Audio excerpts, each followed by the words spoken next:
नमस्कार सर। नमस्कार। सर हमने कल भी इस टॉपिक पे बात की थी कि मार्केट क्यों गिर रहा है, कि मार्केट के गिरने के कारण क्या हैं।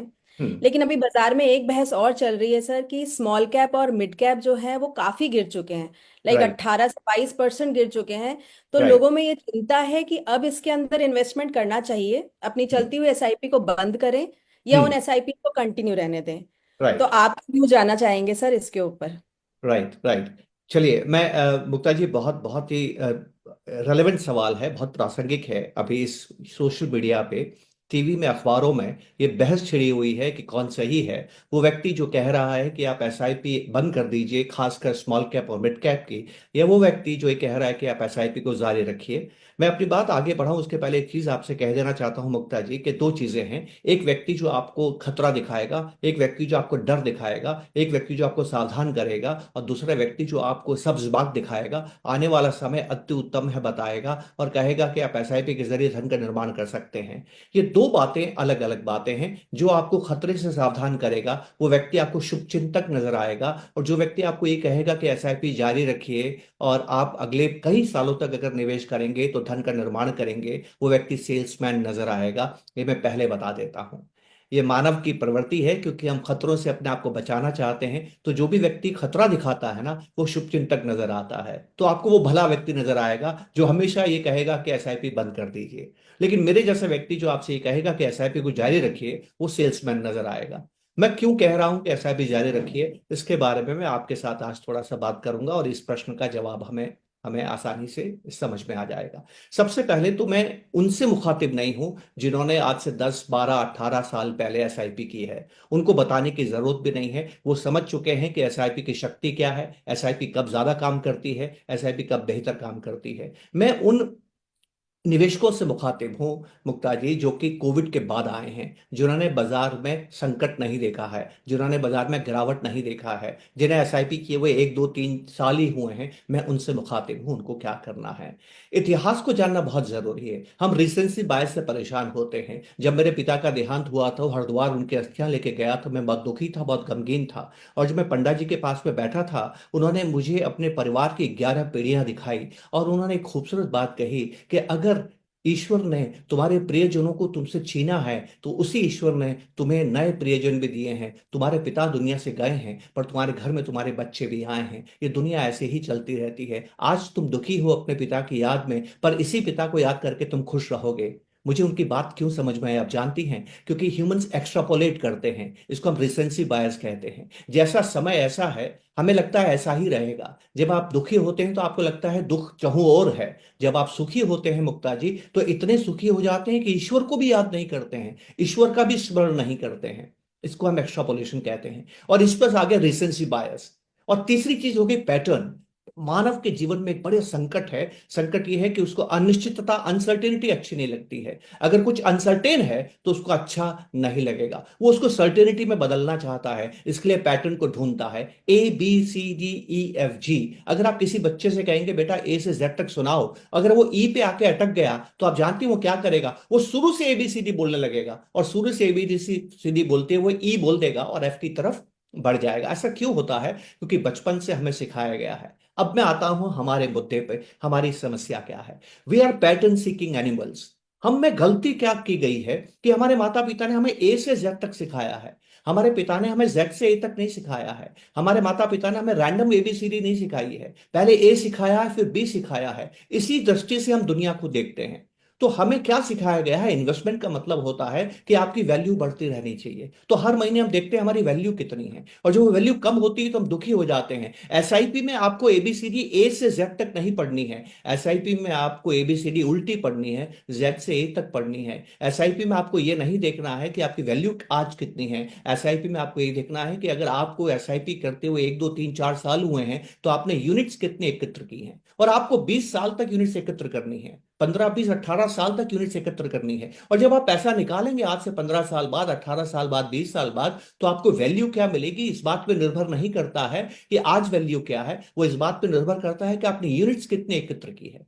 तो मेरी एसआईपी के निवेशकों से गुजारिश होगी कि इस वक्त वैल्यू ना देखें, वो ये देखें कि उनके हर महीने में खाते में यूनिट्स कितनी बढ़ रही है। क्योंकि फ्यूचर में कितना पैसा मिलेगा वो इस बात पे निर्भर करता है कि आपने यूनिट्स कितनी एकत्र की है।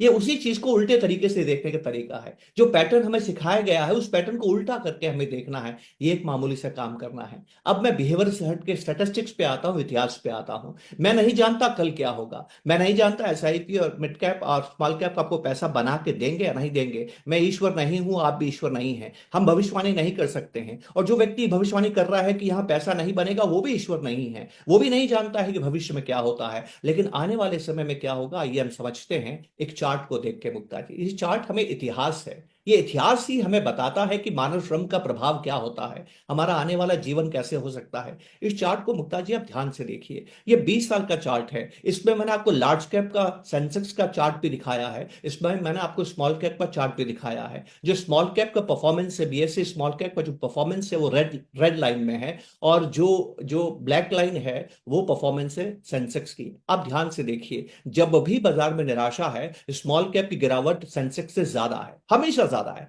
वही अभी हो रहा है, अभी भी स्मॉल कैप की गिरावट बहुत ज्यादा है। लेकिन स्मॉल कैप में जब भी ज्यादा गिरावट आई है, आपको यूनिट्स ज्यादा मिली है। जब जब बाजार में गिरावट आई है, चाहे वो 2008-9 की गिरावट हो, चाहे वो 11-12-13-14 की गिरावट हो, चाहे वो 2020 की गिरावट हो, या वो आज की गिरावट हो, आपको करना क्या है? आपको यूनिट्स एकत्र करनी है। और मुक्ताज जी, ये 20 साल के सफर के बाद देखिए, अगर आपने 10,000 की एसआईपी की है तो पिछले 20 सालों में आपने 2,40,000 रुपए जमा किए हैं। सेंसेक्स ने आपके दो सॉरी आपने 24 लाख रुपए जमा किए हैं। सेंसेक्स ने आपके 24 लाख रुपए बढ़ा के 86 लाख रुपए बढ़ाए हैं। लेकिन स्मॉल कैप ने पिछले 20 सालों में ज्यादा गिरावट होने के बाद भी, समय समय पर ज्यादा गिरावट होने के बाद भी, आज इतनी गिरावट होने के बाद भी 22% से इंडेक्स गिर गया है, उसके बाद भी स्मॉल कैप में जो आपका पैसा बना है 24 लाख का, वो 1,15 लाख के आसपास है। देखिए कितनी खूबसूरत बात है। तो इतिहास हमें क्या बताता है? इतिहास हमें ये बताता है कि अगर आपके पास में लंबा समय है, 15-18-20 साल का समय है, तो स्मॉल कैप भी आपको उसी भांति रिटर्न दे सकता है जिस भांति आपको लार्ज कैप ने दिया, उससे ज्यादा ही देता है। एक और मुक्ता जी मजेदार चीज बताता हूं, और एसआईपी की शक्ति आपको समझ में आएगी। आप एक काम करें, आप अमेरिका के बाजार में जाएं, नेस्डेक को देखें। नेस्डेक जिस ऊंचाइयों पे 2001 में था, उससे भारी गिरावट उसमें होती है। 70% के आसपास नेस्डेक गिर जाता है, और अगले 15 साल तक वो ऊंचाई वापस नहीं आती है। जिस ऊंचाई पे वो 2001 में था, दोबारा वो ऊंचाई 2014 में आती है, 15 साल के बाद आती है। अगर आपने लमसम इन्वेस्टमेंट किया है तो 15 साल लगे हैं आपको वापस उस स्तर पर आने के लिए। लेकिन वहां पर भी अगर आपने एसआईपी की है तो आपको 9 से 10% के बीच में रिटर्न मिला है।